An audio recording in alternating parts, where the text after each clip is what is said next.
माचिकेता की कहानियों से जुड़े हमारे आज के इस खास विश्लेषण में स्वागत है। आज हम एक ऐसी बेहद दिलचस्प पौराणिक कथा पर चर्चा करने वाले हैं जो असल में हमें कर्तव्य, बलिदान और सच्ची ताकत का मतलब समझाती है।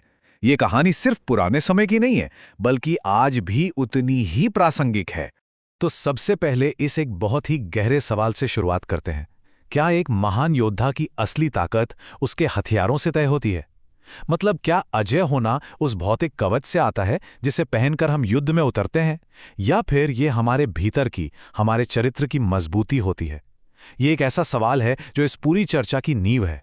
भाग 1 महान योद्धा कर्ण। चलिए इनकी कहानी में थोड़ा पीछे चलते हैं। इनका पूरा जीवन ही एक तरह से बहुत बड़े विरोधाभास से भरा रहा है। एक तरफ उनका दिव्य जन्म था, वो असल में कुंती और सूर्यदेव के सबसे बड़े पुत्र थे, मतलब पांडवों के सबसे बड़े भाई। लेकिन दूसरी तरफ उनकी जो सांसारिक वास्तविकता थी वो बिल्कुल अलग थी।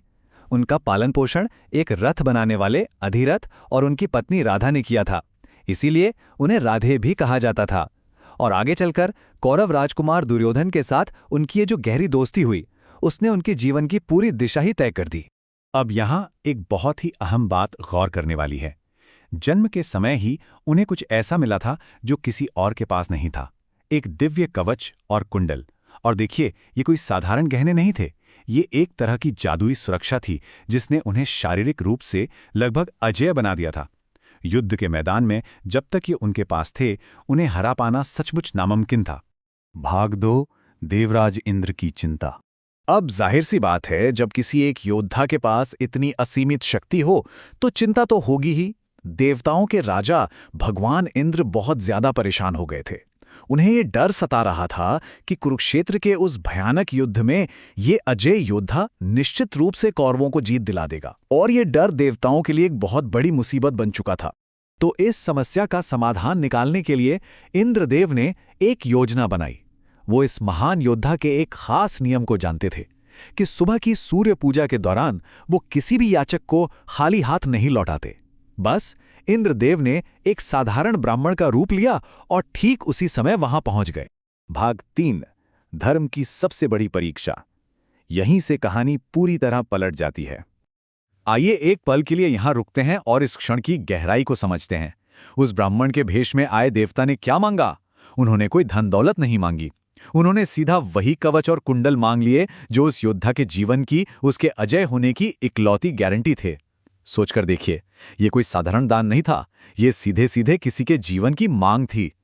और सबसे दिलचस्प बात क्या है, उन्हें तुरंत समझ आ गया था कि ये साधारण ब्राह्मण नहीं, बल्कि स्वयं देवराज इंद्र हैं। अब यहां एक बहुत बड़ा धर्म संकट सामने आ खड़ा हुआ। एक तरफ था अस्तित्व, यानी कवच रखकर अपनी जान बचाना, और दूसरी तरफ था धर्म, अपना कर्तव्य, अपना वचन निभाना।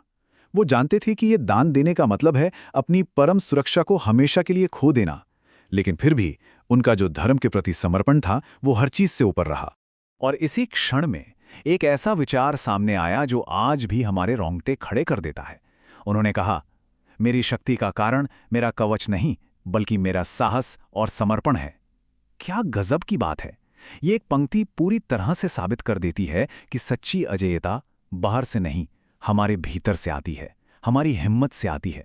इसके बाद जो हुआ वो इतिहास के सबसे महान और दर्दनाक बलिदानों में से एक है। उन्होंने बिना एक पल की हिचकिचाहट के एक छुरी निकाली और जन्म से ही अपने शरीर से जुड़े उस कवच और कुंडल को काटकर अलग कर दिया। सोचिए कितना दर्दनाक रहा होगा वो पल। लेकिन अपने नैतिक कर्तव्य को पूरा करने के लिए उन्होंने मुस्कुराते हुए अपनी जीवन भर की सुरक्षा उस ब्राह्मण को सौंप दी। भाग 4 दानवीर की महान उपाधि। इस दृश्य को देखकर तो खुद भगवान इंद्र भी पूरी तरह से स्तब्ध रह गए। भले ही वो अपना मकसद पूरा करने आए थे और उन्हें जो चाहिए था वो मिल गया था, लेकिन एक साधारण इंसान का अपने सिद्धांतों के प्रति इतना अटूट संकल्प!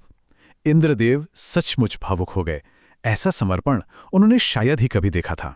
और इसी अकल्पनीय बलिदान की वजह से इतिहास में उन्हें एक खास नाम मिला, दानवीर, यानी महान दाता।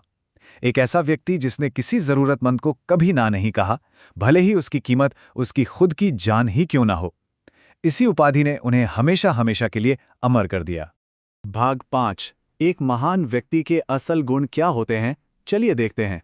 अगर हम इस पूरे प्रसंग को महाभारत के द्रोण पर्व के नजरिए से देखें, तो वहां एक बहुत ही सुंदर श्लोक है जो हमें बताता है कि आखिर वो क्या चीज है जो एक आम इंसान को महानता के शिखर तक ले जाती है। ये श्लोक इस तरह के चरित्र का पूरा निचोड़ है। हमारे प्राचीन ग्रंथों में ऐसे सर्वोच्च नैतिक चरित्र वाले व्यक्ति के लिए एक बहुत ही खास शब्द का इस्तेमाल किया गया है, और वो शब्द है वृष, जिसका सीधा सा अर्थ होता है एक महान व्यक्ति। अब ये वृष होने का मतलब क्या है? इसके 4 मुख्य गुण बताए गए हैं। जो भगवान के प्रति पूरी तरह समर्पित हो, जो हमेशा सच बोलता हो, जिसका अपने मन पर कड़ा अनुशासन हो, और सबसे खास बात, जो अपने दुश्मनों के प्रति भी दया भाव रखता हो। ये कोई आसान गुण नहीं है, लेकिन कवच दान करने के उस पल में ये सारे के सारे गुण पूरी भव्यता के साथ दिखाई दिए। तो इस पूरी चर्चा का मुख्य निष्कर्ष क्या निकलता है? ये कहानी हमें सिखाती है कि उदारता और दान की जो शक्ति होती है ना, वो समाज में गहरे प्रेम और सहानुभूति को जन्म देती है। हमारी असली ताकत तब नहीं बढ़ती जब हम खुद को सुरक्षित करते हैं, बल्कि तब बढ़ती है जब हम दयालु बनते हैं और बिना किसी स्वार्थ के दूसरों का सहारा बनते हैं। और अब इस विश्लेषण के अंत में एक बहुत ही गहरा सवाल हमारे सामने आता है।